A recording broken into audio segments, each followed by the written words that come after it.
भाई मेरे पास ना ऑनेस्टली अब कोई अल्फाज बचे नहीं है कि किस तरह से बात की शुरुआत करनी चाहिए, क्योंकि अपना ये डेली का रूटीन बन गया है कि रोज सुबह उठो, पाकिस्तान का मैच देखो, एम्बैरेसिंग परफॉर्मेंस होगी, शर्मिंदगी होगी, इंसल्ट होगी हमारे क्रिकेट की कॉन्स्टेंटली।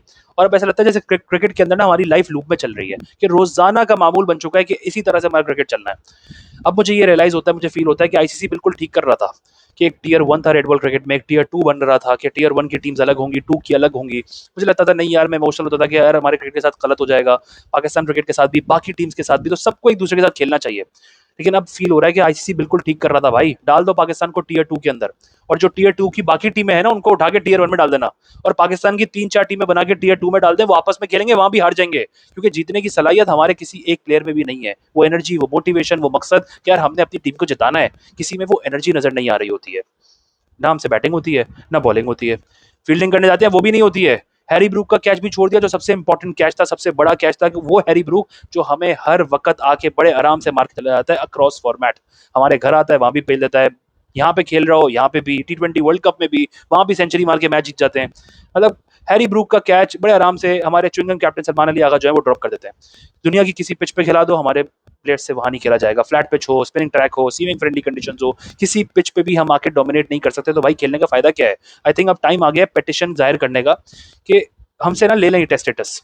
ये टेस्ट क्रिकेट के साथ जो है ना बेइज्जती है, ये टेस्ट क्रिकेट की ज्यादती है कि पाकिस्तान को टेस्ट का स्टेटस मिला हुआ है। नेदरलैंड्स को दे दो भाई, वो उससे बेहतर खेल लेंगे। नेपाल को दे दो, उनमें जुनून है खेलने का, वो खेलना चाहते हैं।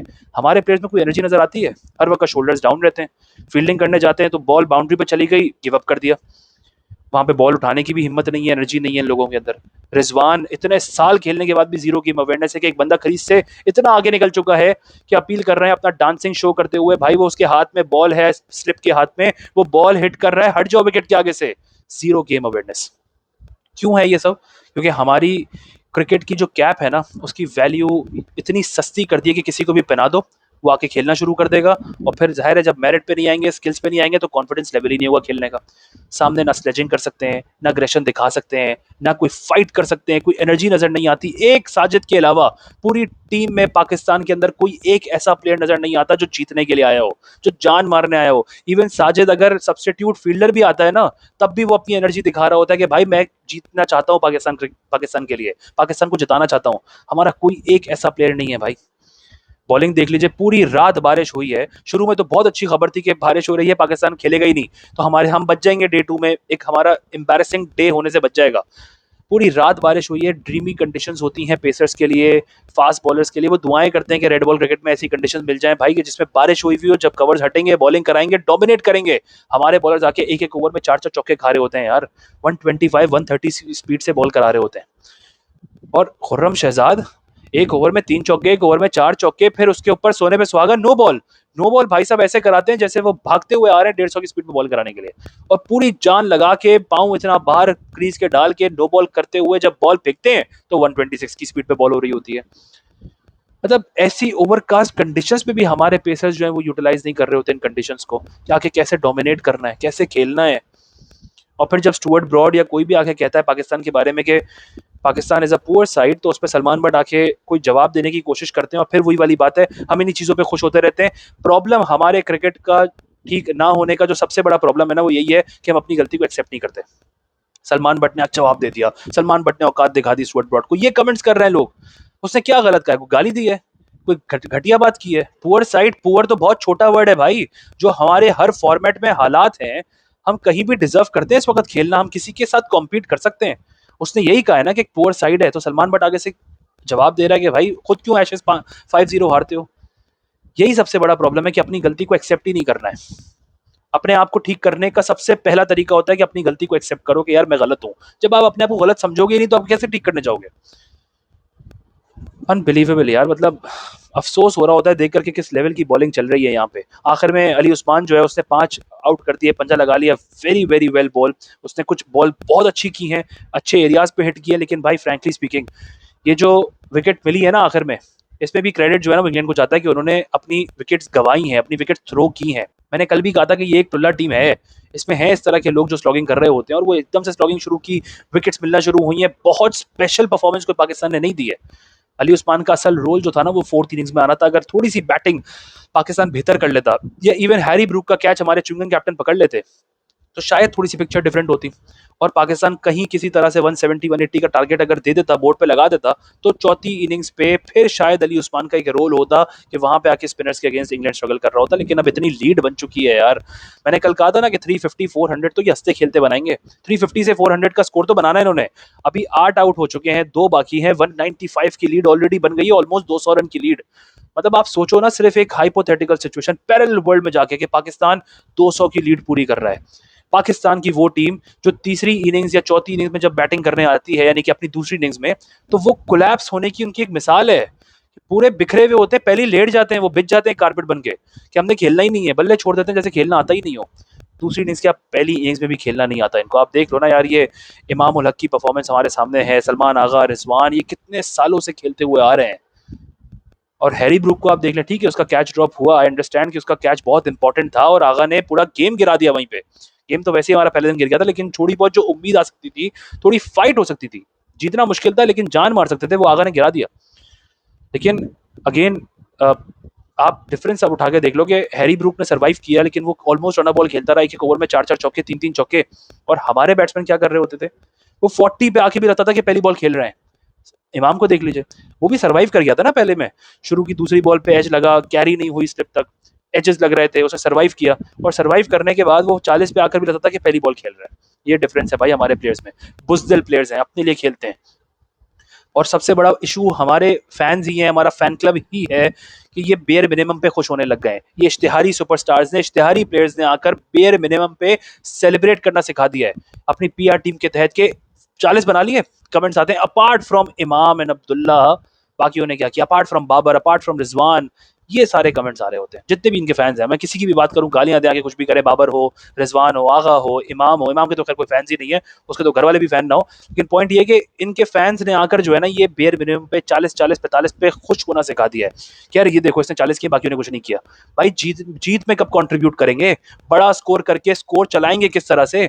वो जुनून कब आएगा कि यार हमने जीतना है, हम पाकिस्तान की कैप पहने हुए हैं, हमने स्कोर को आगे लेके चलना है, हमने अगले के ऊपर डोमिनेट करना है, हमने जान लगानी है। कभी वो इंटेंसिटी, वो अग्रेशन, वो एनर्जी हमारे प्लेयर्स में आती ही नहीं है। क्यों? क्योंकि स्किल सेट नहीं है, स्किल लेवल नहीं है। और आपने अपनी आम जिंदगी में भी देखा होगा, जब आप किसी चीज में अच्छे नहीं होते, आप कम्युनिकेट करने का कॉन्फिडेंस नहीं होता। इसी वजह से हमारे प्लेयर्स में जब स्किल नहीं है, हमारे प्लेयर्स में वो काबिलियत नहीं है, हमारे प्लेयर्स मेरिट पे नहीं आ रहे हैं, कप्तान मेरिट पे नहीं आ रहा, टीम में जगह जिसकी नहीं बनती वो कैप्टन बन रहा है, तो वो जाके कैसे स्लेजिंग करेंगे? वो जाके कैसे अपने प्लेयर्स को पंप करेंगे कि यार हम जीतने आए, हम विकेट निकालेंगे? वो अग्रेशन वो कैसे आएगा जब आप मेरिट पे नहीं होते हो? क्योंकि आप आए ही 2 नंबर तरीके से हो, आप आए ही पीछे के दरवाजे से अंदर हो। तो आपने सिर्फ अपने आप को सिक्योर करना है, अपने लिए खेलना है, अपने रन्स करने हैं। और यही हमेशा होता है। ये बाबर, इमाम, रिजवान, ये सब लोग अपने लिए खेलते हुए नजर आते हैं आपको। मैं कल डे 1 पे कह चुका हूं कि भाई पाकिस्तान ये मैच हार चुका है और इनिंग्स डिफीट मुझे नजर आ रही है। ये बहुत बड़ा मिरेकल होगा। और मिरेकल क्या होगा कि अगर कोई इंजर्ड हो जाए, रॉबिन्सन इंजर्ड हो जाए, टंग इंजर्ड हो जाए, कोई इनके बॉलर्स ना खेल पाए, तो शायद हम 200 की लीड पूरी कर लें। बट आपने इंग्लैंड को हराने के लिए ना कम से कम भी 370 रन बनाने हैं। और 370 तब जब 200 रन की लीड हो। अभी तो 195 है, कुछ पता नहीं इनके बॉलर्स 225 भी कर लें, 225 कर लें, 230 कर लें।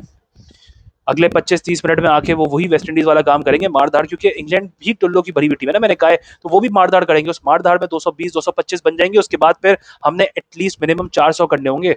और 400 करने का मतलब ये है कि आप 175 का टारगेट दे रहे हो। 175 का टारगेट में फिर जाके अली उस्मान रोल प्ले करेगा।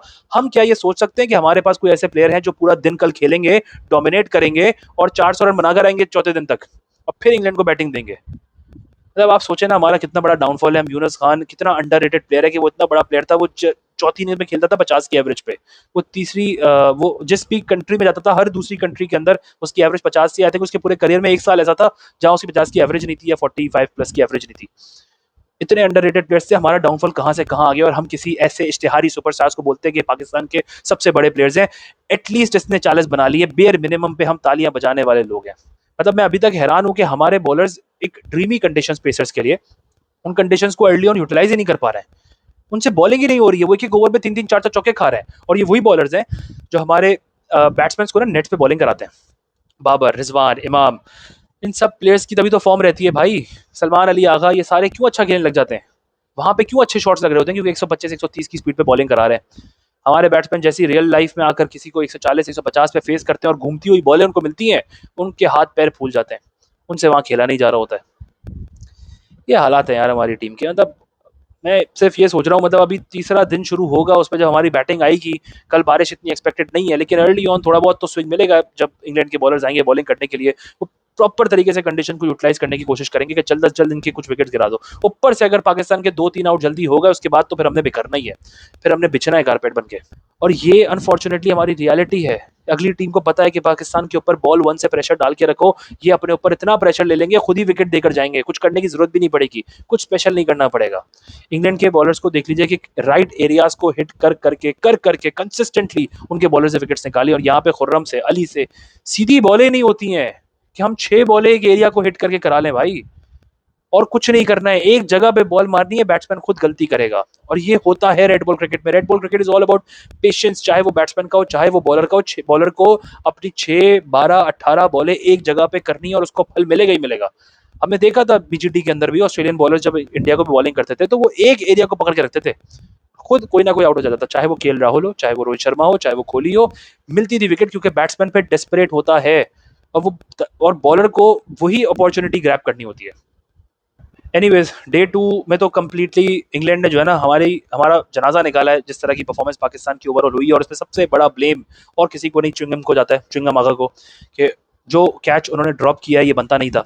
ये नहीं कहा जा सकता it was just a normal catch, नहीं भाई बहुत इंपॉर्टेंट था। और रेड बॉल क्रिकेट के अंदर आपको एक अपॉर्चुनिटी मिलती है, आपने फौरन पकड़नी होती है, बहुत टाइम लगता है फिर दोबारा वो मौका मिले। और फिर देख लें कि क्या हाल किया उसके बाद हैरी ब्रूक ने हमारा, गेम लेके चला गया। और सबको पता था रूट और ब्रूक ये दो सबसे इंपॉर्टेंट विकेट्स हैं इस वक्त पाकिस्तान के लिए, ये मिल गई। पाकिस्तान गेम में कहीं ना कहीं थोड़ा बहुत कुछ पॉजिटिव आ सकता है, जीत हार जीत बात की बात है, कुछ गेम में रहेगा।